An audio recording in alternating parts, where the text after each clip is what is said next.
I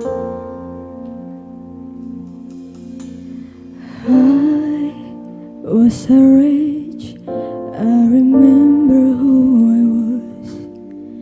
I was lost, I was blind, I was running out of time.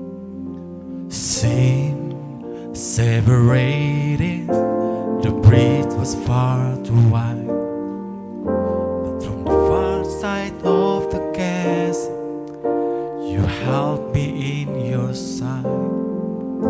So you made a way across the great divide, left behind heaven's throne to build it here inside. And there at the cross, you paid the debt I owe, broke my chains, freed my soul.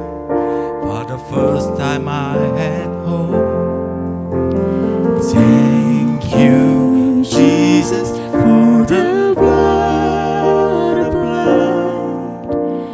Thank you, Jesus, It was washed me white. Thank you, Jesus, you have saved my life, brought me from the darkness into glorious light.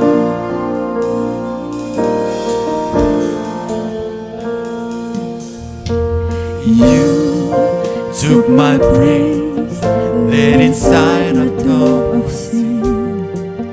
You were buried for 3 days, and then you walk right out again. And now death has no sting, and life has no end.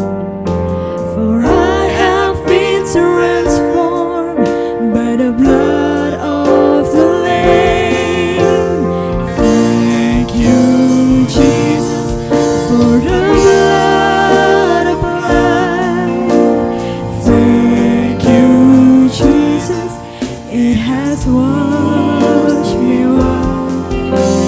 Thank you, Jesus, you have saved my life, brought me from the darkness into glorious light. There is nothing stronger than the wonder-working power of the blood, that calls us sons and daughters.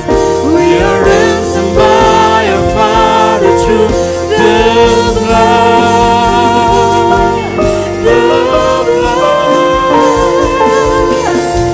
There is nothing stronger than the wonder-working power of the blood, the blood, that calls us sons and daughters. We are ransomed by our Father through the blood, the blood. Thank you, Jesus, for the blood applied.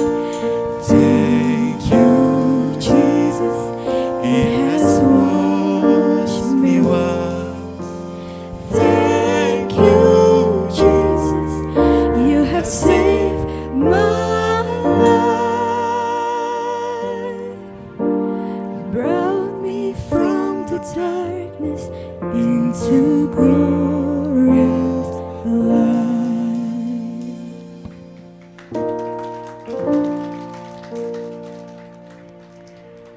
glory to His name. Glory to His name.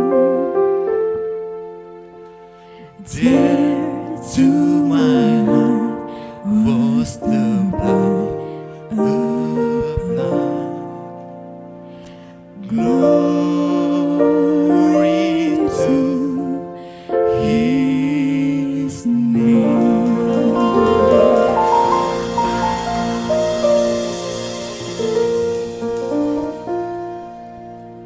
Puji nama Tuhan. Shalom. Sekali lagi shalom, boleh lambaikan tanganmu jemaat Tuhan yang diberkati luar biasa hari ini. Saya undang kita semua bangkit berdiri, kita mau meninggikan kebaikan Tuhan untuk kita hari ini. Haleluya. Terima kasih Tuhan, Kau sungguh baik, Kau sungguh dahsyat dalam hidup kami. Oleh karena karya-Mu, oleh karena salib-Mu, kami semua boleh dibenarkan, kami semua boleh ditebus. Kau sungguh baik Tuhan, Kau sungguh baik Yesus. We worship You. Terima kasih Tuhan. Haleluya. Terima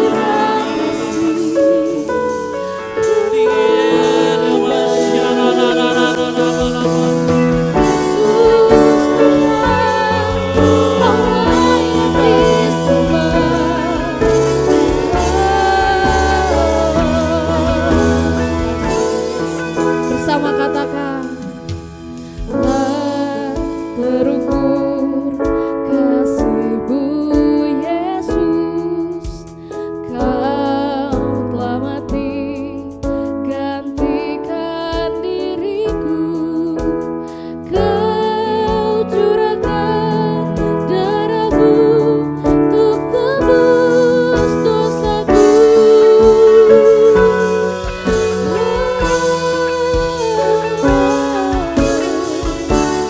Mari jemaat Tuhan dengan penuh ucapan syukur sama-sama katakan, tak terukur kasih-Mu Yesus, Kau telah mati gantikan diriku, Kau curahkan darah-Mu untuk tebus dosaku.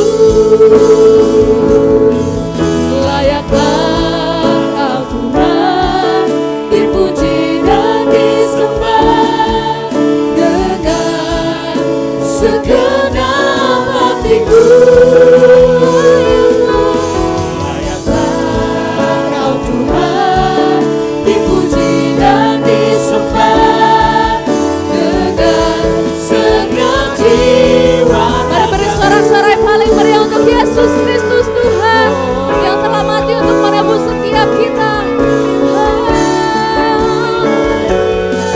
Yesus, katakan, tak terukur kasih-Mu Yesus, Kau telah mati gantikan diriku, Kau curahkan darah-Mu untuk tebus dosaku. Dengan segenap hatimu sama-sama katakan, layaklah Kau Tuhan, layaklah Kau Tuhan dipuji dan disembah dengan segenap hatiku. Kau yang layak, layaklah Kau Tuhan dipuji dan disembah dengan segenap jiwa. Sekali lagi katakan, layaklah Kau Tuhan, layaklah Kau Tuhan dipuji dan disembah dengan segenap hatiku. Kau yang layak, layaklah Kau Tuhan dipuji dan disembah dengan segenap jiwa. Mari jemaat Tuhan dengan segenap hatimu katakan, layaklah Kau Tuhan. Kau yang layak dipuji dan disembah Tuhan. Engkau bertahta di tempat ini, Kau bertahta atas setiap pujian kami. Segala keagungan hanya bagi-Mu. Layaklah Kau dipuji dan disembah dengan segenap jiwa. Mari beri sorak-sorai untuk Tuhan kita yang paling dahsyat dengan segenap hati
ajaib dalam hidup kami Tuhan. Kau terlalu besar bagi kami. Kau terlalu dahsyat Tuhan. Haleluya, haleluya. Kami bawa penyembahan kami bagi Yesus yang baik.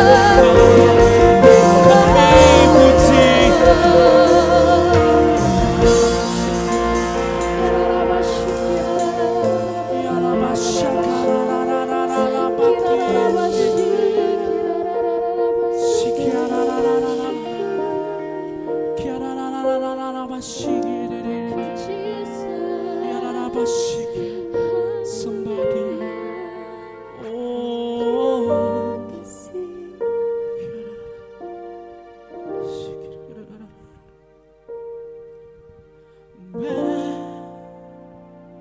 majesty,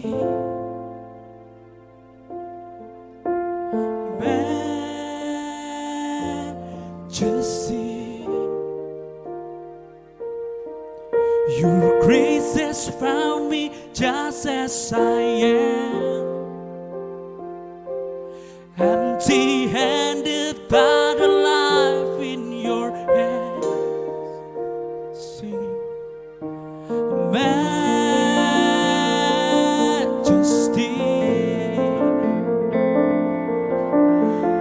majesty.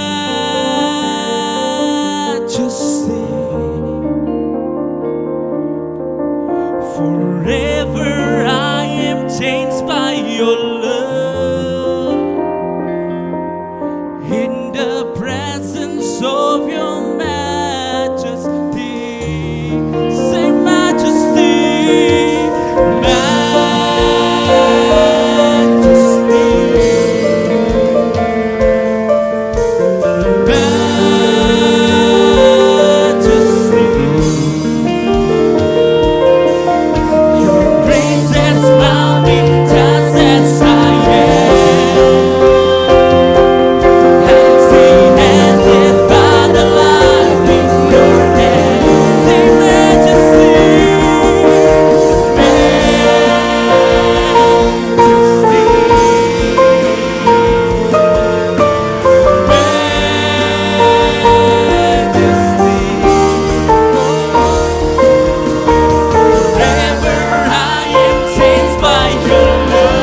tangan terbaik untuk Tuhan Yesus kita.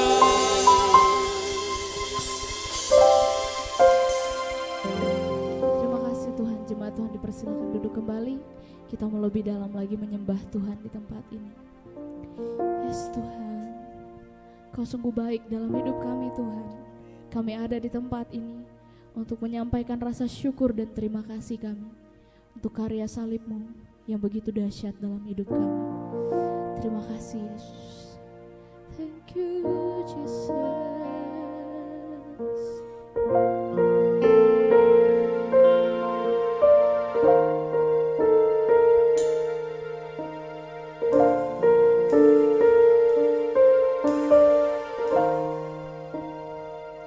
Kasih Tuhan sungguh mulia, tulus dan sempurna mengasihiku. Pengorbanan di Kalvari sungguh berharga, Kau tebus dosaku. Terpujilah Tuhan Yesus, ditinggikan di atas pujian. Dari dalam lubuk hatiku ku sujud dan berterima kasih.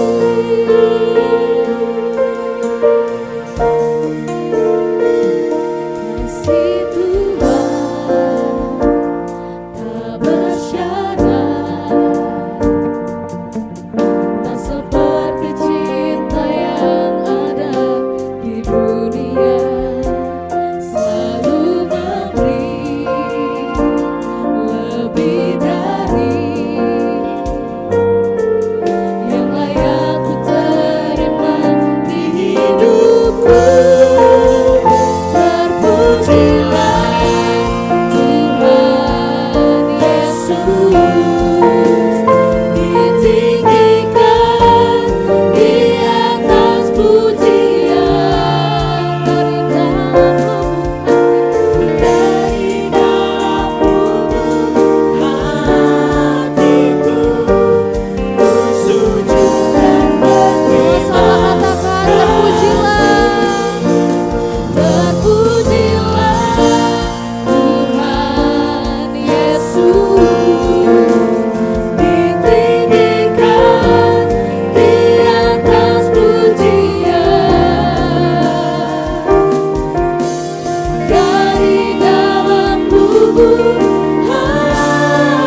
ditinggikan, Kau yang layak disembah.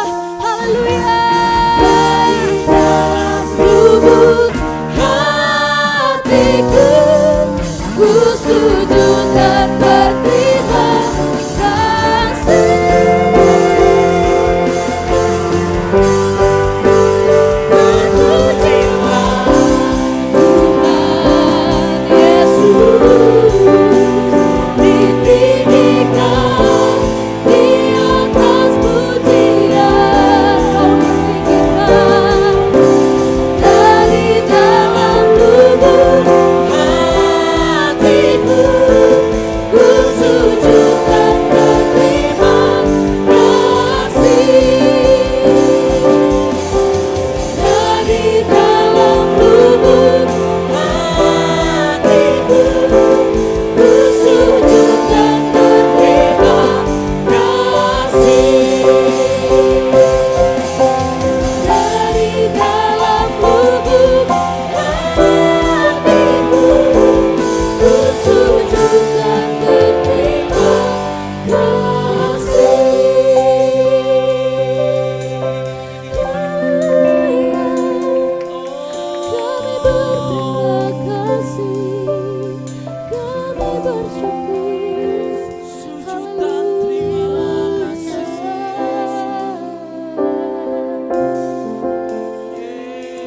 Yesus Tuhan. Labashi. Saya undang jemaat untuk bangkit berdiri. Saya undang dengan kasih Kristus kita bangkit berdiri. Kita mau menyembah Tuhan. Ini kami Tuhan. Terima kasih Tuhan. Engkau sakit supaya kami sembuh. Engkau mati supaya kami tetap hidup. And my life is not me anymore, but Jesus Christ in me. Thank you Jesus.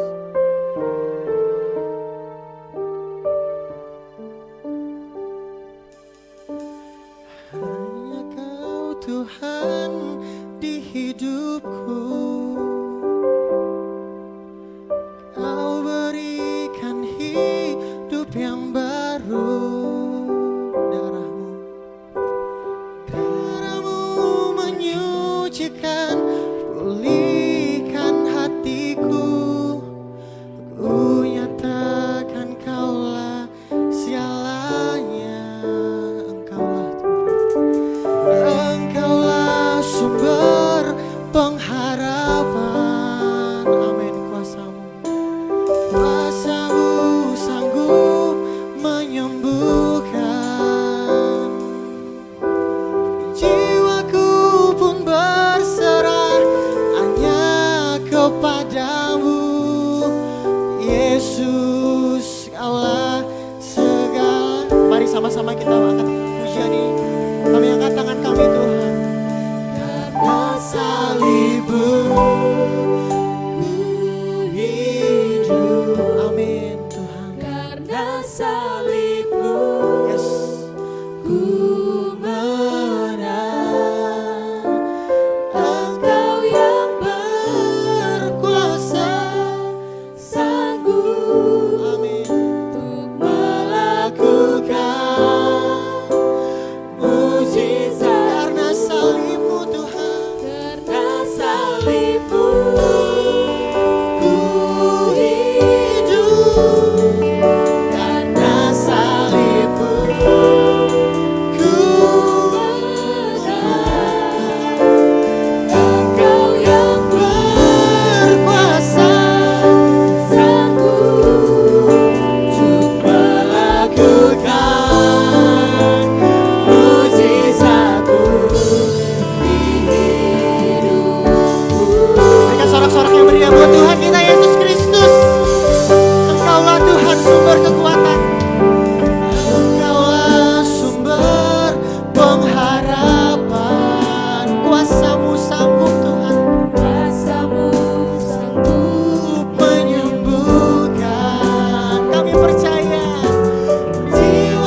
Kita akan masuk dalam perjamuan kudus.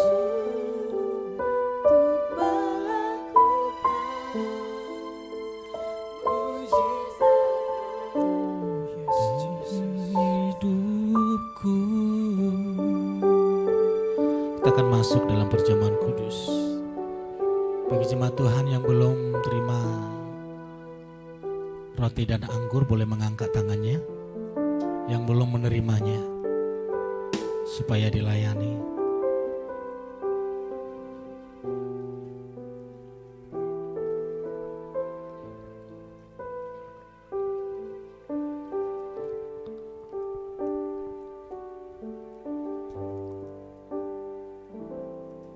Mari setiap kita merenungkan akan karya salib Yesus. Mengingat kembali proses penyaliban. Mengingat kembali bagaimana Yesus dijual, difitnah, dihina,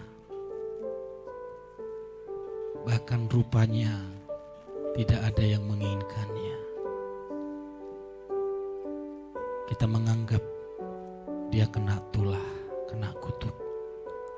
Sesungguhnya dosa kitalah yang ditanggungnya.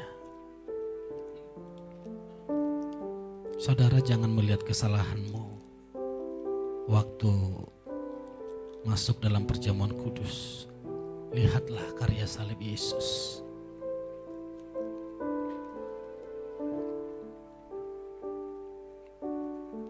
Mari kita angkat roti ini tinggi-tinggi melebihi dari kepala kita. Semua membayangkan, mengingat waktu Yesus tubuhnya tercabik-cabik. Dan Yesus berkata, inilah tubuhku yang telah dipecah-pecahkan untuk kesembuhan segala sakit penyakitmu. Terimalah dengan iman dalam nama Yesus. Mari kita makan bersama-sama.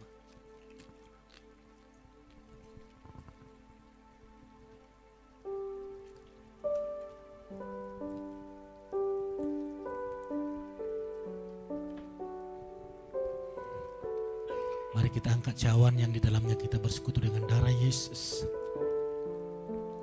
Darah yang menguduskan, darah yang menyucikan. Kita kudus bukan karena apa yang kita lakukan, tapi kita kudus karena darah Yesus. Sehingga melalui darah Yesus kita dapat berkata, kita dicintai tanpa syarat. Kita diperkenan tanpa henti dan diberkati tanpa batas. Inilah darahku, darah perjanjian baru yang telah dicurahkan untuk menebus segala dosa dan pelanggaranmu semua. Terimalah dengan iman dalam nama Yesus. Mari kita minum bersama-sama. Mari naikkan syukurmu kepada Tuhan. Syakaralah baralah baralah baralah. Syaralah baralah baralah. Oh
Yesus, terima kasih buat hari Paskah ini Tuhan.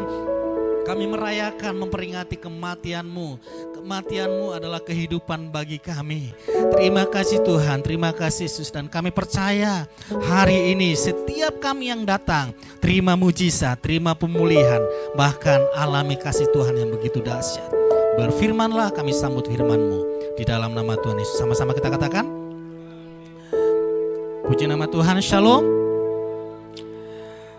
Wah, saudara antusias sekali untuk merayakan Paskah pada hari ini. Terlebih dahulu saudara boleh kasih salam atau kasih tunjuk. Kiri kananmu katakan selamat Paskah. Selamat Paskah. Oke. Ya, saudara mungkin melihat beberapa rekan-rekan, para diakon, diakonis, pemain musik, SOT semua berpakaian adat gitu. Karena kita memahami dan mengimani bahwa Yesus mati bukan untuk orang Israel saja, tapi setiap suku, bangsa, biarlah memuji menyembah Yesus. Katakan amin.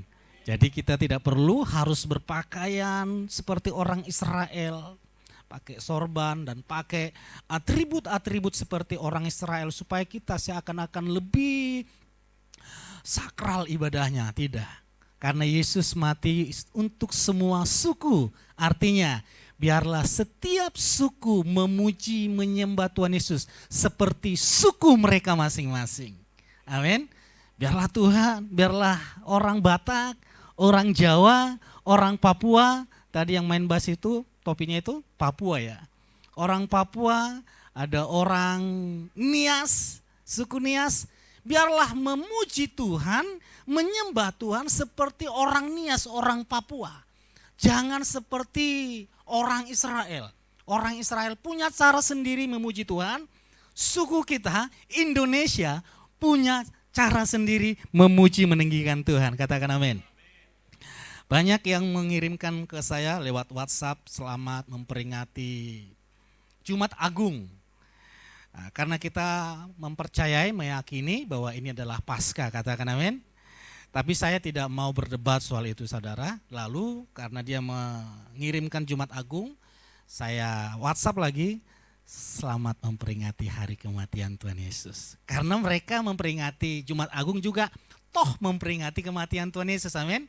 Selalu kita ambil jalan tengahnya, hindari perdebatan karena tidak akan menghasilkan damai, hanya menghasilkan musuh saja perdebatan itu. Disebut Jumat Agung karena ada peristiwa yang agung terjadi di hari Jumat. Kalau peristiwa itu terjadi di hari Kamis, maka akan disebut Kamis Agung. Atau peristiwa itu terjadi di hari Sabtu, maka disebut Sabtu Agung. Tapi karena peristiwa itu terjadi di hari Jumat, maka disebut Jumat Agung. Artinya ada peristiwa yang agung terjadi di hari Jumat pada saat itu. Peristiwa apa? Di mana Tuhan yang kekal datang ke dunia yang fana. Dan dia rela mati di atas kayu salib. Untuk menebus dosa manusia. Saya pernah menonton satu film tentang penculikan presiden dan para teroris menangkap presiden dan beberapa menteri-menterinya, dan itu dipertontonkan secara live di semua stasiun. Baik yang ada di setiap orang yang membuka televisi, baik di bandara, baik di rumah, baik di jalan-jalan, tiba-tiba tayangan itu ditampilkan bagaimana para menteri ditembak secara langsung. Dan adegan itu membuat situasi di Amerika itu, filmnya itu tegang. Saya membayangkan waktu itu, waktu Yesus disalib, Tuhan disalib. Itu suasana surga seperti apa? Karena semua mata para malaikat yang ada di surga melihat peristiwa itu, peristiwa yang menegangkan. Ini bukan berbicara kemenangan Tuhan, bukan. ini berbicara kemenangan manusia. Sehingga itu adalah penentu, karena penentu hari ini semua umat Tuhan merayakan hari kematian Yesus Kristus, yaitu hari kemenangan bagi umat Tuhan. Katakan amin. Tapi setelah peristiwa itu selesai, iblis merasa dia menang. Karena apa? Karena mereka merasa bahwa mereka sudah puas membalas dendam kepada Yahweh. Karena mereka diusir dari surga. Dan mereka melihat Tuhan, mereka tahu Yesus itu Tuhan. Karena itu mereka, kenapa engkau anak Elohim yang hidup? Apa urusanmu dengan kami? Bukan waktunya, belum waktunya engkau menghakimi kami. Jadi waktu Yesus datang ke dunia, iblis tahu siapa itu. Karena itu waktu Yesus disalib dan akhirnya mati, iblis bersukacita. Mereka merasa balas dendam mereka tercapai. Tapi pada saat hari Minggu kita merayakan hari kebangkitan Tuhan Yesus. Pada saat Yesus bangkit dari kematian, barulah iblis sadar. Ternyata waktu Yesus disalib, itu hari kekalahan mereka terhadap umat manusia. Karena kita sudah menang di dalam Yesus Kristus atas segala kejahatan. Yang percaya berikan tepuk tangan bagi Tuhan kita. Haleluya. Sengaja hari ini worship semuanya, penyembahan semua, supaya kita mengingat, mengagungkan akan karya Yesus. Nanti hari Minggu berbeda saudara. Itu dibuat, dikemas dengan acara konser kebangkitan. Karena sudah bangkit, kita harus merayakan kemenangan itu. Katakan amin. Mari kita baca firman Tuhan di Roma 5 ayat yang ke-8. Dan beberapa jemaat Tuhan juga bergabung bersama kita di tempat ini melalui online. Ada keluarga Ibu Fani, keluarga Pak Gunarto, keluarga Pak Lexi, keluarga Ibu Natali dari Makassar, Onesi ini dari Padang. Oke, Ibu Evi jadi suka makan nasi Padang. Ada Ibu Rika, Ibu Rinda. Jadi ibadah kita ini live saudara. Sama-sama kita baca. 1, 2, 3. Namun Elohim menunjukkan kasih-Nya kepada kita, yaitu bahwa Kristus mati. Ayat ini powerful. Kenapa saya katakan demikian? Karena ayat ini sudah mencakup semuanya, sudah menyimpulkan semuanya. Ada 3 poin dari ayat ini. Dia menunjukkan Elohim adalah kasih. Bagaimana cara menyelamatkan manusia dia tunjukkan dengan kematian Yesus di atas kayu salib. Manusia model seperti apa yang diselamatkan? Manusia yang berdosa. 1 ayat itu sudah menyimpulkan semua karya salib dan caranya menebus dosa manusia. Dari ayat ini dikatakan Elohim menunjukkan kasih-Nya kepada kita, yaitu bahwa Kristus mati. Poinnya adalah kasih adalah pengorbanan. Cara terbaik menunjukkan kasih adalah lewat pengorbanan. Hanya bicara saja pada saat itu, mulai dari perjanjian lama sampai kepada Yohanes Pembaptis, Tuhan berbicara terus. Memang Tuhan memberkati umatnya secara langsung. Tapi itu tidak menjawab bahwa Elohim itu adalah Elohim yang penuh kasih. Untuk menjawab itu semua, maka Tuhan menunjukkan kasih-Nya lewat pengorbanannya di atas kayu salib. Jadi kasih itu adalah pengorbanan. Jangan dibalik saudara. Pengorbanan adalah, itu artinya berbeda. Seakan-akan sama, tapi berbeda. Kasih adalah pengorbanan. Pengorbanan belum tentu adalah kasih. Banyak orang yang berkorban bukan karena kasih. Ada orang yang berkorban karena terpaksa. Ada orang yang berkorban karena dipaksa. Tahun 2017 ada seorang dokter dari Asia pada saat naik pesawat United Airlines. Dia ditarik paksa. Ternyata setelah saya pelajari dan saya baca semuanya dan saya lihat videonya itu Pesawat itu kelebihan penumpang. Jadi ada 4 orang yang harus diminta untuk mengorbankan kursinya itu. Setelah diminta, tidak ada yang mau dengan sukarela memberikan kursinya itu kepada 4 awak kabin. Jadi penumpangnya itu harus dikorbankan. Karena tidak ada yang sukarela, maka diundilah siapa yang harus dikorbankan. Ternyata undian itu salah satu jatuh kepada pasangan suami istri Dr. David Dow. Dokter Asia yang akan bertugas besoknya sehingga dia harus berangkat. Lalu dengan hormat para petugas meminta dia untuk meninggalkan kursinya. Dia tidak mau, dia berkata, saya harus bertugas besok karena ada operasi besok, dikatakan. Dipaksa. Karena tidak mau, lalu para petugas yang lain menyeret dia, memaksa dia keluar dari kursinya. Diseret seperti binatang, dipaksa, teriak-teriak dia, saya tidak mau, dipaksa lalu diusir keluar. Dia korbankan kursinya dengan terpaksa untuk orang lain bisa menempati tempat duduknya itu. Jadi orang yang berkorban belum tentu karena kasih, karena dipaksa. Ada yang berkorban karena terpaksa. Contohnya para pahlawan. Tidak ada lagi pilihan. Mereka terpaksa berkorban. Kalau mereka tidak berkorban, maka mereka akan dijajah untuk selamanya. Bukan hanya mereka, anak-anak mereka, negara mereka. Semuanya akan dijajah sehingga mereka mau berkorban karena terpaksa. Saya sebut terpaksa karena tidak ada lagi pilihan. Dan Yesus tidak ada di dalam 2 hal ini. Yesus berkorban dengan sukarela. Tidak ada yang memaksa, tidak terpaksa. Kalau Yesus datang ke dunia, tidak datang ke dunia dan tidak mati di atas kayu salib, tidak akan mengurangi ketuhanannya. Dan tidak akan mengurangi keadilannya. Dan tidak akan mengurangi kasihnya. Sebab dia adalah Alfa dan Omega, yang awal dan yang akhir.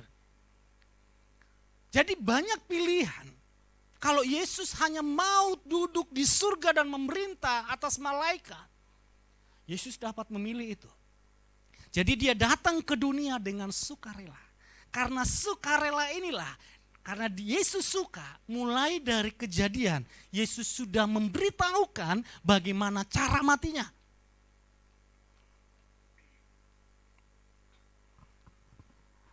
Jadi cara yang terbaik menunjukkan kasih adalah pengorbanan. Ada beberapa orang bertanya kepada saya, Pak Pastor, Tuhan kan tahu, sebelum Tuhan menciptakan manusia, Tuhan kan tahu bahwa manusia itu akan jatuh ke dalam dosa. Kalau Tuhan tahu dari kemahatauannya, kenapa Tuhan menciptakan manusia? Saya sudah punya anak. Saya tahu. Waktu kami menikah, saya tahu ke depan anak saya ini akan banyak menyusahkan saya. Akan banyak memberikan masalah persoalan kepada saya. Tapi saya tidak menghiraukan persoalan masalah apa nantinya yang akan mereka lakukan. Karena apa? Karena kasih saya jauh lebih besar daripada kesalahan-kesalahan mereka yang akan mereka lakukan. Bahkan yang menahan Yesus di atas kayu salib adalah karena kasihnya yang besar. Terlalu mudah bagi Yesus keluar dari kayu salib. Ingat waktu Yesus bertemu dengan pohon ara? Padahal saat itu musimnya belum waktunya atau belum waktunya pohon ara itu untuk berbuah. Tapi Yesus berkata, lu ngapain di sini? Gue datang nih, bahasa Yesus. Gue datang nih, lu gak sambut dengan buah. Saya kutuk lu mulai hari ini tidak akan menghasilkan buah. Mati, benaran mati. Mulai dari akar-akarnya sehingga tidak ada buah dan daunnya kering. Waktu di tengah badai, Yesus tertidur, badai datang. Ini bahasa saya, tapi artinya sama. Lalu Yesus berdiri, badai, gelombang, stop. Dengan tiba-tiba semua badai, gelombang itu, angin ribut yang mau mematikan, di mana murid-murid berteriak, kita akan mati, akan binasa. Yesus berkata, hei badai, stop. Mereka dengar. Dan terakhir waktu Yesus berada di Taman Getsemani, para serdaru Roma berkata,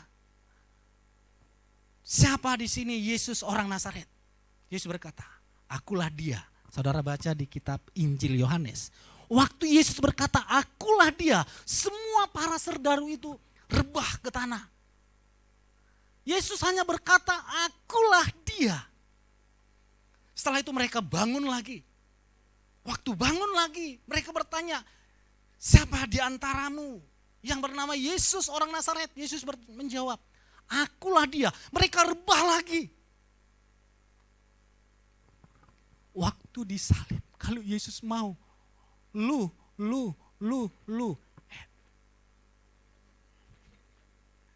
Terlalu mudah. Wis capek pegal ini, turun langsung. Apalagi orang Farisi, imam besar yang berkata, jika engkau anak Elohim, turunlah dari langit, turunlah dari salibmu. Jika Yesus mau, langsung hari itu. Tapi Yesus tidak melakukan itu. Karena apa? Yang menahannya tidak mengeluarkan kutuk. Yang menahannya terus bertahan di atas kayu salib. Karena kasihnya yang besar. Katakan amin. Ada yang hadir hari ini, si Bu Hamil ini, Merlin. Coba tanya kepada ibu yang sedang hamil. Apa yang membuat seorang ibu rela bertahan mengandung selama 9 bulan. Dia padahal 9 bulan itu bukan hari bahagia. Bagi seorang ibu itu hari penderitaan. Saya masih ingat betul anak saya di dalam kandungan istri saya. Dia, lihat pak, dia nendang-nendang, ini kakinya. Lalu saya lihat wajah istri saya. Tapi dia bahagia, ini nendang lagi, sini lagi pak. Sini lagi pak, untung gak naik ke sini tau. Dia bahagia tapi saya lihat wajahnya. Karena kasihnya yang besar kepada anak yang dikandungnya. Padahal anak dikandungnya itu selalu memberikan yang sakit kepada anak, kepada si ibu. Tapi ibu tidak menghiraukan itu. Bahkan di terakhirnya, kadang banyak para wanita yang harus disesar. Dan istri saya 2 kali melahirkan, 2 kali sesar. Waktu melahirkan cantik, dia sudah berjanji sedikit bersumpah. Karena memang waktu dia cantik dalam kandungan sangat-sangat menyiksa. Tidak bisa, karena berjuang untuk normal tapi harus sesar. Karena perjuangannya untuk normal, dia harus diinduksi 2 labu ya, 2 atau 3 labu. Diinduksi itu sakit sekali. Sampai saya pegang tangannya dingin sekali. Tahukah saudara? Setelah anak itu keluar, dia melupakan kesakitan yang 9 bulan itu. Yang ada sukacita. Bahkan setelah itu dia berkata beberapa bulan kemudian, kita bikin anak lagi yuk. Sudah lupa penderitaannya. Sudah lupa sengsaranya. Sengsara itu bagi Yesus tidak ada apa-apanya dibandingkan kasihnya yang besar kepada saudara. Kematian Yesus itu menunjukkan kasihnya yang besar. Jadi yang membuat Yesus bertahan di atas kayu salib adalah kasih. Para suami istri, supaya hubungan suami istri itu bahagia dan dapat dinikmati, pastikan kesukaan suami itu berkorban untuk istrinya. Dan istri itu berkorban untuk suaminya. Sama-sama berkorban. Karena kasih itu berbicara pengorbanan. Tanpa pengorbanan bukanlah kasih. Kasih itu adalah pengorbanan. Dan pengorbanan itu perlu diceritakan. Tugas kita sekarang menceritakan pengorbanan yang Yesus kerjakan di atas kayu salib. Anak saya sering marah kepada saya. Papa ini sering pulang malam. Ke gereja terus, saya memang hari-harinya di gereja. Kalau enggak di gereja pasti saya kunjungan doakan orang. Bahkan sampai ke terakhir kami doakan ke Tangerang ya, Tangerang, jemaat baru. Kami doakan, saya pulang malam, mereka ngomel terus, kenapa papa pulang malam? Saya harus beritahukan, karena ini anak saya beritahukan secara hati bapak kepada anak saya. Nak, saya rela pulang malam, mau pergi kemana-mana, supaya kamu bisa sekolah. Supaya bisa membiayai uang sekolahmu, membiayai uang makanmu, membeli bajumu, pakaianmu, semua apa yang Bapak lakukan, Mama lakukan untuk kebahagiaanmu. Akhirnya mereka ngeh. Dan ada jemaat Tuhan yang bertanya, Papa kenapa kok hari libur, hari Sabtu juga sekarang ambil pekerjaan? Dia nggak tahu apa yang dipikirkan bapaknya. Kalau bapak orang tua mengambil pekerjaan di hari libur, bukan karena orang tua itu bahagia dan senang untuk bekerja. Tapi orang tua itu mau melihat anak-anaknya itu sukses dan berhasil. Kalau orang tua itu maunya tidur nyantai, lihatlah anak-anak itu akan sengsara masa depannya. Tapi jika orang tuamu kerja paksa, yang ada di pikirannya, di hatinya adalah melihat masa depan anak-anaknya itu bahagia. Dia rela, apapun dikerjakannya, bukan untuk dia. Dan ini harus diberitahukan kepada anak-anak, kalau tidak diberitahukan anak-anak bisa kepahitan. Padahal orang tua jelas cara kerjanya, tapi tidak ada pemberitahuan yang baik, anak-anak kecewa. Orang tua pergi terus, bekerja terus, kami nggak diperhatikan di rumah. Jangan salahkan anak-anak jika anak-anak berkata demikian. Karena orang tua tidak menjelaskan dengan baik. Setelah saya jelaskan kepada anak saya, kalau pulang, satu ada yang menyambut saya menari. Tekel, buka pintu. Yang satu si Gracelyn, anak saya, dia ngambil air putih. Papaku sudah pulang. Mereka tahu, papaku pergi keluar bekerja untuk saya. Bahkan kalau saya pulang dari luar kota, habis khotbah mungkin dari kota A, kota B, saya pulang sampai rumah jam 10, jam 11 malam. Karena anak-anak sudah tahu orang tuanya pergi pelayanan untuk mereka. Kalau ke jemaat kan bahasanya beda. Jadi saya karena ke anak bahasanya bahasa anak. Pulangnya, saya kan belum tidur, saya terharu. Anak saya kadang cantik, kadang Gracelyn mendoakan saya. Ditumpang tangan. Tuhan, terima kasih papaku sudah pulang dengan selamat. Amin. Lalu saya dicium. Itulah pentingnya karya salib Yesus diberitakan. Supaya apa? Supaya orang Kristen percaya bahwa dia sangat sungguh amat teramat dikasihi oleh Tuhan. Katakan amin. Sehingga kita melayani karena kasih Tuhan, bukan karena terpaksa.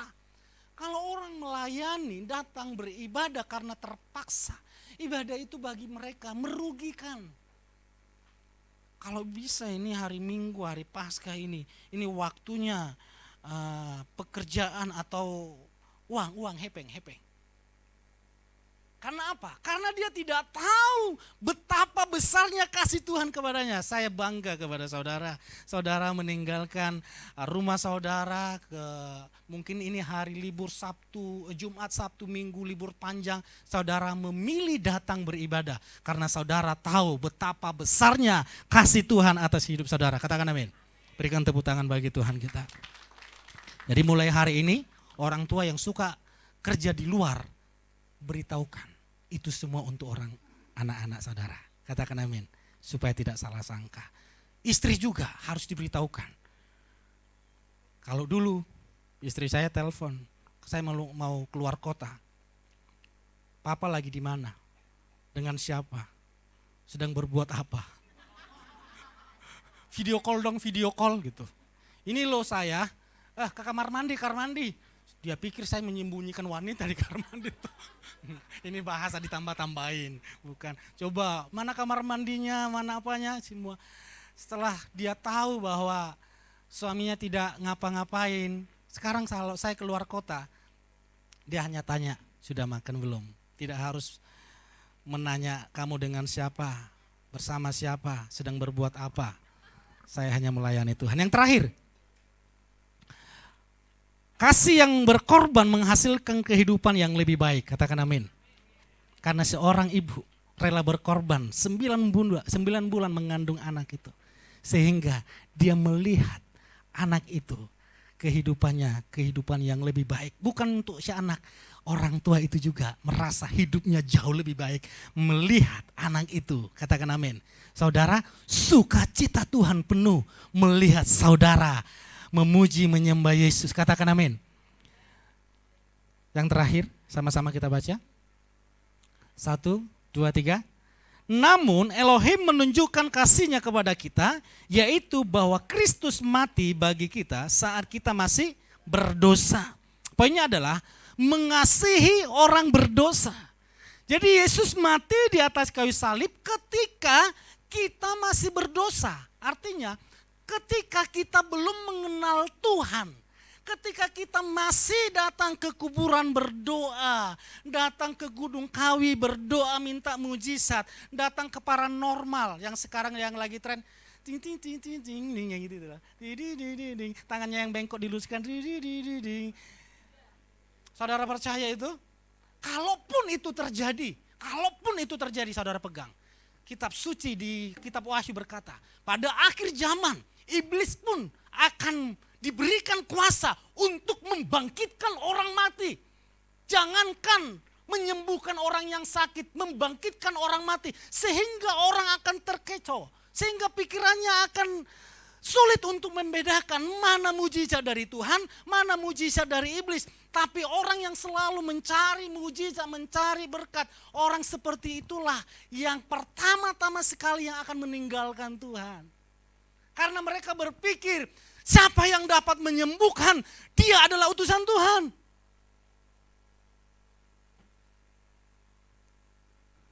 Tiga 3,5 tahun waktunya. Tuhan izinkan. Istri saya tanya gini, Pak, saya nggak sebut namanya. Yang gini Pak, ting ting ting ting ting ting ting ting, ada musiknya tuh. Itu bisa dari bengkok seperti ini. Tangan saya bengkok, saudara. Ini kan bisa. Yang ini enggak bisa, ini berhenti sampai di sini. Mau dipaksa, mau saya dorong, itu enggak bisa karena pernah jatuh dan apa di sini? Tertukar gitu. Lalu apakah karena seandainya dia dapat menyembuhkan saya dan tangan saya sembuh, lalu saya berkata, saya mau ikut ibu. Jangan tukar Yesusmu. Katakan amin. Yesus mati untuk orang berdosa. Waktu Yesus mau disalib. Pas mau disalib, sengaja Pontius Pilatus bertanya, siapa yang mau aku bebaskan? Yesus Barabas. Nah perhatikan saudara, banyak nama Yesus.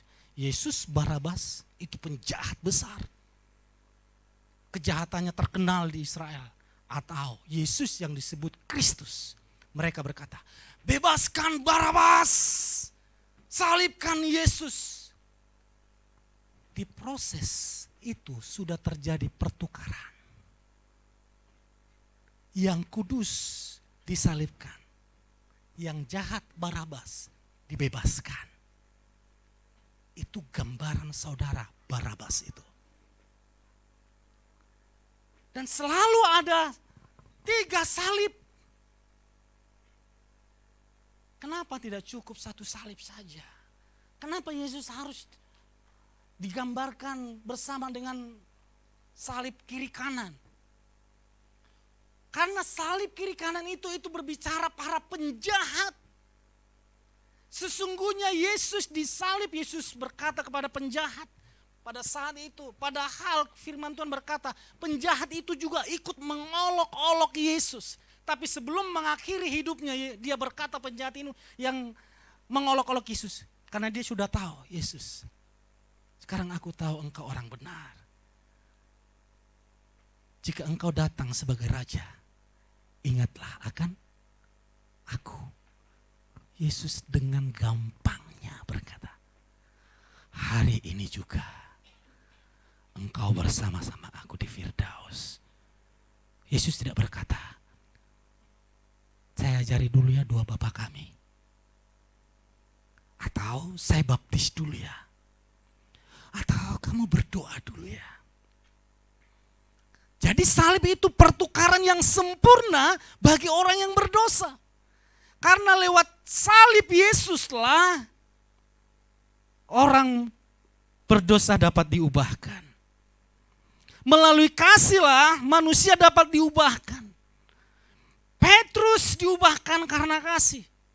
Kalau kita pelajari kejahatan Petrus, itu bukan saya saudara, dan kejahatan Yudas Iskariot di mata Tuhan sama-sama jahat.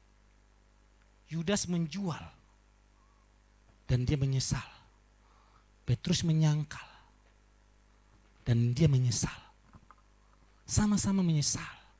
Tapi penyesalan Yudas Iskariot, dia bunuh diri. Saudara, jangan bunuh diri. Mama saya sering berkata seperti ini. Itu bodoh orang itu. Kok mau mati bunuh diri? Sering di kampung halaman saya itu dalam 1 tahun 2 tahun pasti ada yang mati bunuh diri. Bodoh orang itu mati bunuh diri. Kenapa mati bunuh diri? Ternyata setelah ada badai yang besar, ini pengakuan mama saya. Nah, dia cerita sebelum dia meninggal. Mama pernah mau mati. Mama pernah mencoba bunuh diri sebanyak 3 kali. Tapi tidak mati. Saya kaget waktu saya mendengar itu, badan saya lemas. Kenapa? Karena begitu besarnya masalah yang saya hadapi. Saudara, saya katakan dari mimbar ini, sebesar apapun permasalahanmu, jangan mengambil keputusan untuk bunuh diri. Sebab tidak ada masalah yang terlalu besar sehingga Tuhan tidak dapat menyelesaikannya. Katakan amin. Tidak ada badai yang terlalu besar sehingga Tuhan tidak dapat menghentikannya. Badai itu terlalu mudah, masalah itu terlalu mudah, dan hari ini saya katakan dalam nama Yesus, engkau terbebas, engkau keluar dari badaimu, dari masalahmu. Terkadang kita butuh masalah untuk kita bisa melihat Tuhan. Saya masih ingat istri saya waktu saya tutup satu ilustrasi. Waktu papa mertua saya harus dilarikan ke rumah sakit karena serangan stroke, dan saya juga harus berobat tembak batu ginjal. Setelah ada badai itu, saya lihat istri saya dan saya makin lebih, memang sudah sungguh-sungguh, tapi lebih sungguh-sungguh lagi kayak mencari Tuhan. Sepertinya dia butuh Tuhan. Dia butuh Tuhan. Lalu ada para full timer dari Sinode telepon saya. Pastor, saya dengar Pastor tembak batu ginjal ya. Dia sakit ya. Sakit. Seperti apa Pastor sakitnya? Ini kan pertanyaan yang salah. Seperti apa Pastor sakitnya? Ini tembaknya yang kedua. Yang pertama bulan yang lalu. Yang tembak yang kedua ini Selasa kemarin. Lalu saya udah mulai membayangkan sakitnya seperti apa ya? Nggak bisa saya bayangkan, nggak bisa saya contohkan. Gini aja Pastor, saya doakan Pastor alami batu ginjal dulu ya. Saya bilang, jangan Pastor, jangan, nggak perlu seperti itu. Soalnya saya tidak dapat menggambarkan sakitnya ditembak selama 1 jam itu sehingga saya harus mengeluarkan, maaf kata, buang air kecil, harus mengeluarkan darah. Harus alami. Dan kabar baiknya, Yesus mengalami itu. Jika ada orang berkata saya sangat miskin, Yesus mengalami kemiskinan. Jadi dia tahu air mata orang miskin, dia tahu. Saya dijual, harga diriku diinjak-injak. Yesus tahu bagaimana hati hidup yang terjual dan difitnah, Yesus tahu. Sehingga hanya Yesus yang dapat menjawab dan menghapus air matamu. Katakan amin. Kenapa? Yesus bukan hanya mengetahui, tapi mengalami secara langsung apa yang kita alami. Sehingga dia dapat memberikan obat, memberikan solusi, memberikan kesembuhan tepat tepat seperti orang yang dia butuhkan. Rasa sakit hati dikecewakan seperti apa, dia tahu. Rasa dibunuh itu seperti apa, dia tahu. Rasa terjual itu seperti apa, dia tahu. Rasa miskin itu seperti apa, dia tahu. Dia lahir di kandang domba. Bahkan dia sengaja memilih orang tua tukang kayu. Artinya mulai dari kecil Yesus belajar menjual kayu. Yesus belajar jadi tukang.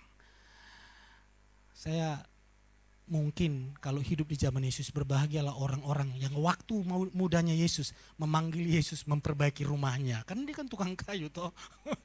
Ada rumah yang bocor. Karena ini saudara, kemarin baru kita perbaiki. Saya panggil tukang, diskusi sama tukangnya, cuma ngecat memperbaiki aja 7 juta. Pak, terlalu murah saya bilang gitu. Saudara lihat, Yesus bukan hanya memperbaiki rumah secara fisik karena dia anak tukang kayu, tapi dia memperbaiki hidup kita dengan kekal dan harganya free, lunas, dibayar. Berikan tepuk tangan bagi Tuhan kita. Mari pemain musik boleh maju ke depan.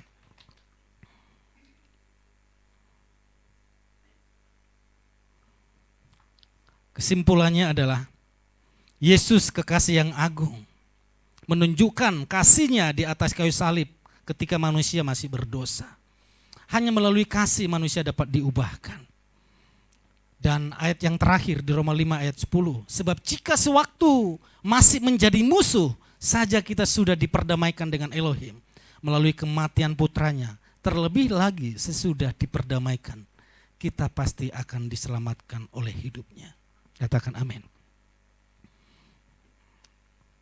Ada seorang jemaat yang telepon saya, bukan jemaat YS saudara. Dia berkata seperti ini, Pastor, datanglah ke Sumatera, doakan saya supaya saya sembuh. Jika saya sembuh, saya akan mendirikan YHS di Sumatera. Pertama-tama saya terima, ya saya doakan, bukalah Pastor di sini YHS. Dia paksa saya buka. Kalau saya sembuh, saya orang yang terdepan akan mendirikan YHS di sini. Karena dia selalu bicara kesembuhan. Lalu dia berkata seperti ini, siapapun yang dapat menyembuhkan aku akan mengikuti dia. Lah, kalau agama lain, Ustadz dan orang Hindu, orang Buddha yang mendoakan Bapak dan sembuh, aku akan mengikuti dia.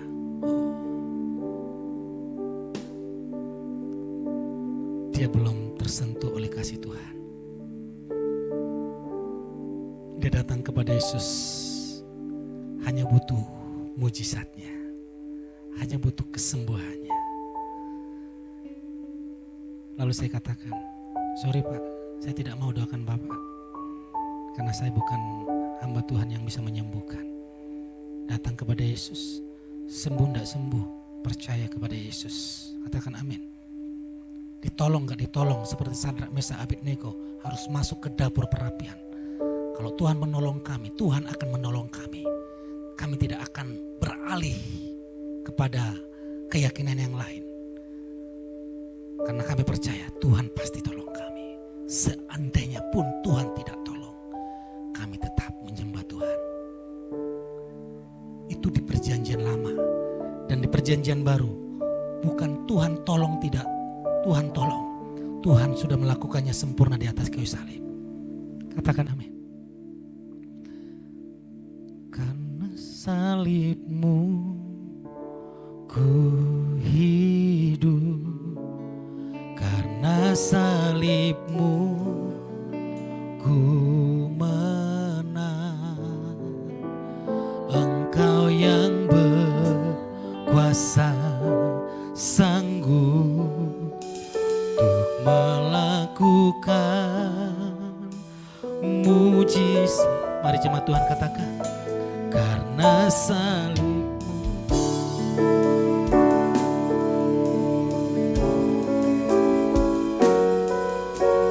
Oh,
mujizatmu di hidupku.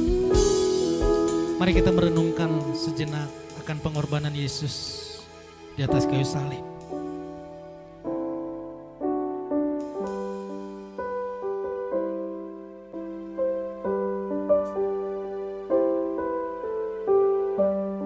Saudara melihat salib Yesus, lihatlah engkau juga yang tersalib di sana.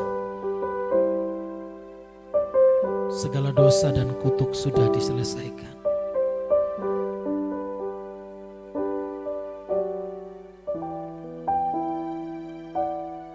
Renungkan, imani, dan terimalah kesembuhan.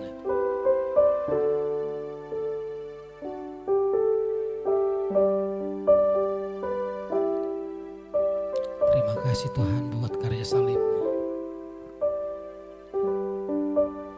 Kau sungguh baik. Kematian-Mu memberikan kehidupan bagi kami. Kutuk yang Kau tanggung, Kau ganti dengan berkat. Kehinaan yang Engkau tanggung, Engkau ganti dengan kemuliaan. Penyakit yang Engkau pikul, Engkau tanggung, Engkau ganti dengan kesehatan. Kematian yang Kau ambil, Kau ganti dengan kehidupan. Saudara renungkan, sehingga saudara sekarang bukan manusia terkutuk, bukan manusia berdosa,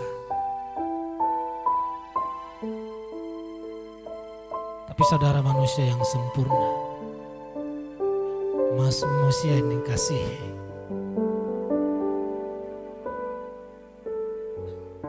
Orang tua sendiri tidak mengingat kesalahan anaknya. Yang diingat bagaimana anaknya sukses dan bahagia. Orang tua akan mengerjakan itu.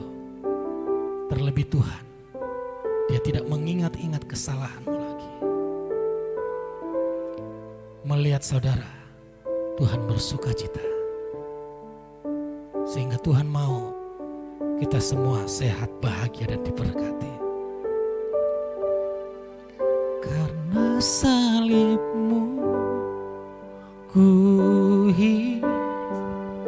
sembuh, Karena salib-Mu di dalam nama Yesus. ku menang. Engkau yang Di dalam nama Yesus. sanggup untuk melakukan mujizat-Mu.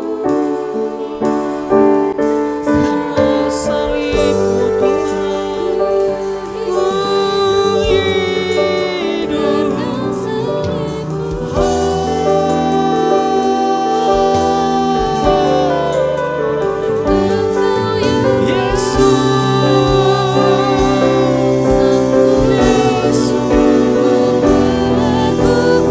karena salib-Mu Tuhan.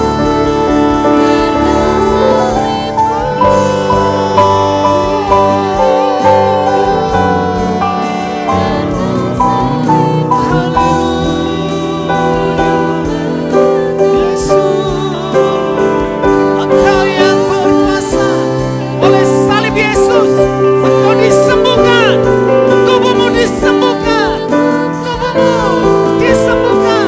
Mari dengan iman katakan, karena salib, terima kesembuhan dari karya salib Yesus. Kesehatanmu hidup, ekonomimu hidup, keluargamu hidup, segala sesuatu hidup.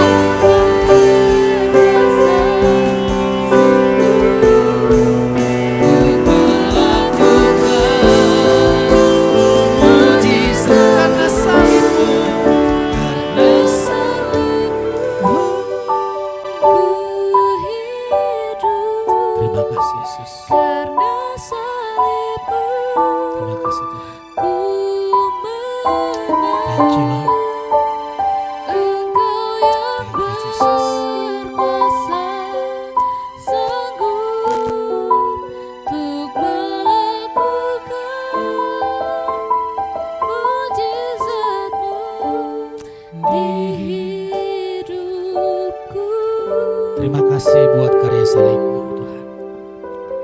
tiba waktunya kami membawa persembahan salib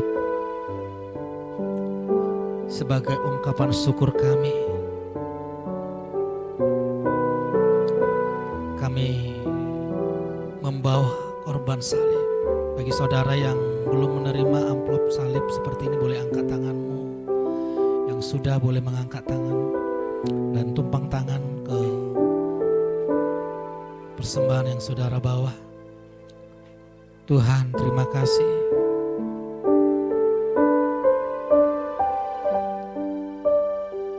Apa yang kami beri tidak dapat dibandingkan dengan apa yang Kau beri.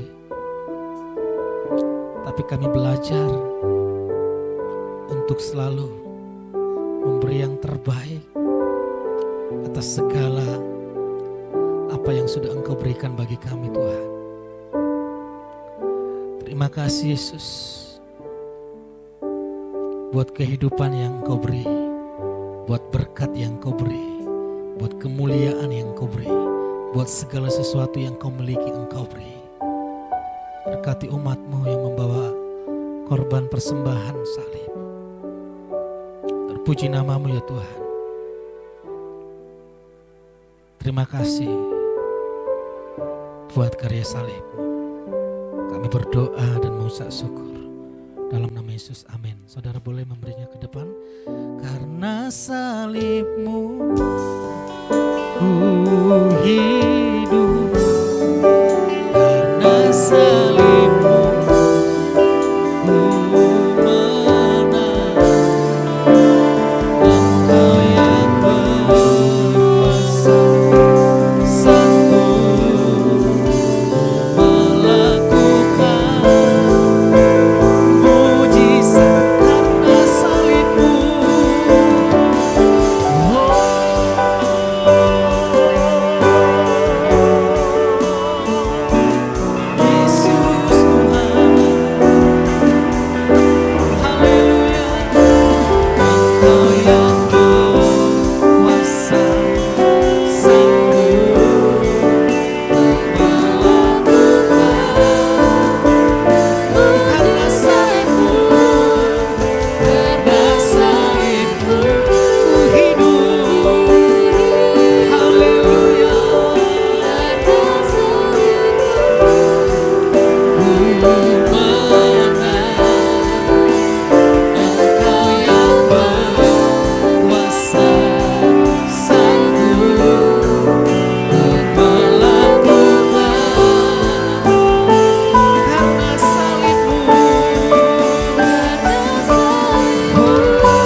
Silakan duduk jemaat Tuhan.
hidup selalu di dalam-Mu.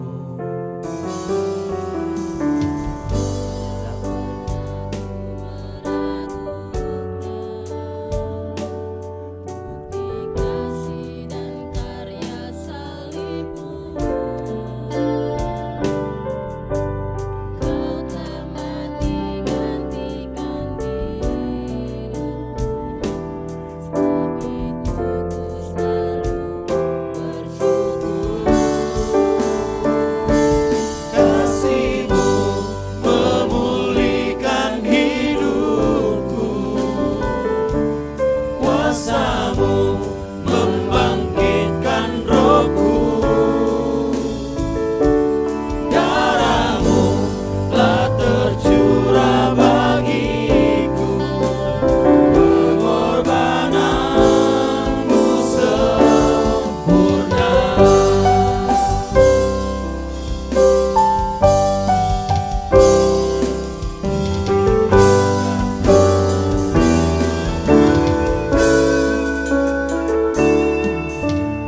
Tiada pernah ku meragukan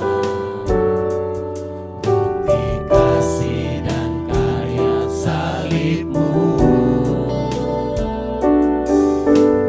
Kau telah mati gantikan hidupku, sebab itu ku selalu bersyukur.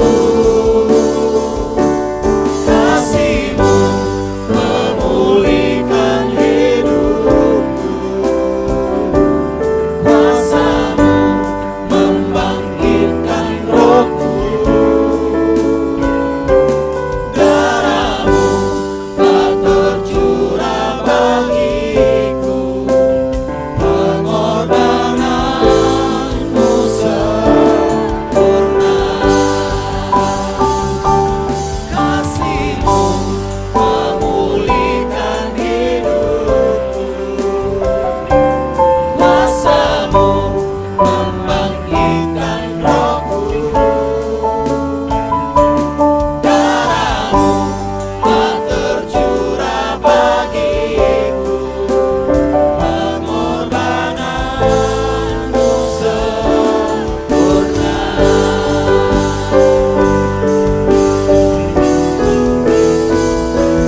Kasih-Mu memulihkan hidupku, kuasa-Mu membangkitkan rohku, darah-Mu telah tercurah bagiku, pengorbanan-Mu sempurna, pengorbanan-Mu sempurna, pengorbanan-Mu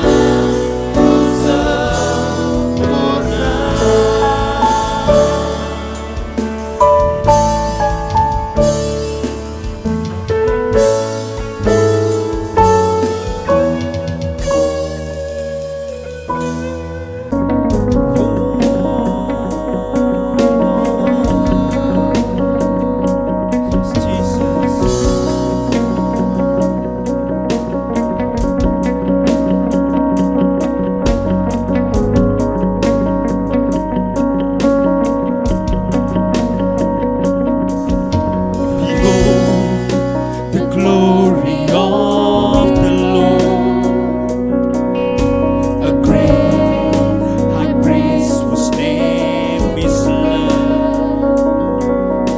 My life is written on His heart, majestic is our God.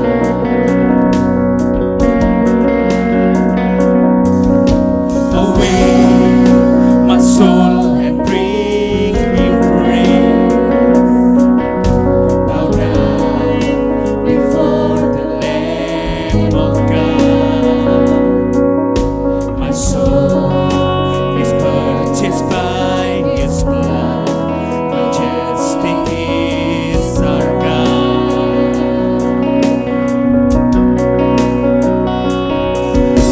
To you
tangan Yesus kita.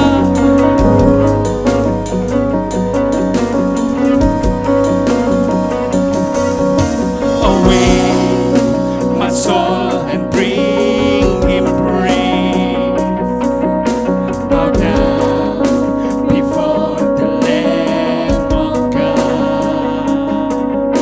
My soul is purchased by his blood. Majestic is our God. Say to you, God, to you our hearts are open wide, and no one here can hide from your great love. For you that worthy for it all, Christ Jesus glorified.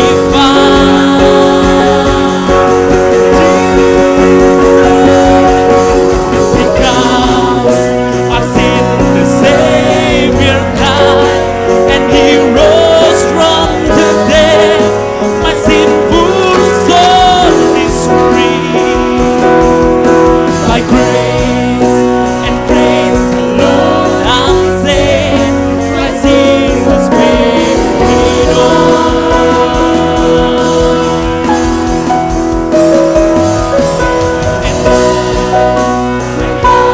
So rejoice, we welcome you with praise.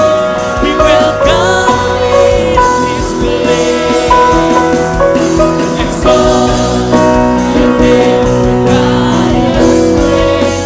Christ Jesus Lord. Mari angkat kedua tangan kita bagi Yesus.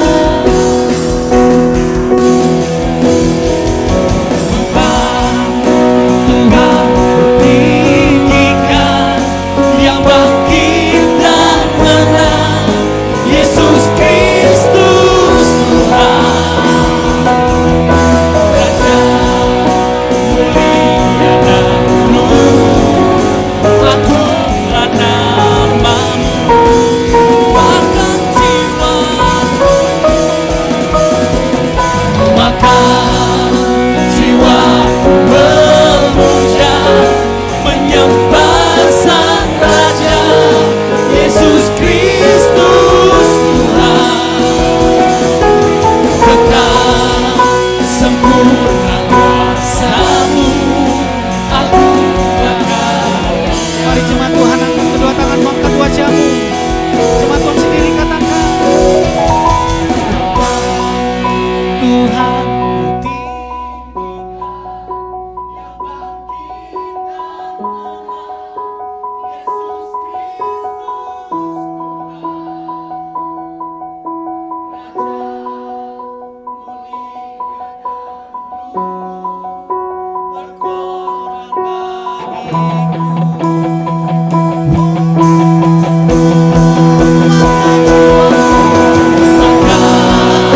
jiwaku memuja, menyembah Sang Raja, Yesus Kristus Tuhan. Kekal sempurna kuasa-Mu, agunglah karya-Mu. Yesus Kristus katakan haleluya. Berikan tepuk tangan bagi Dia. Lebih lagi, katakan haleluya.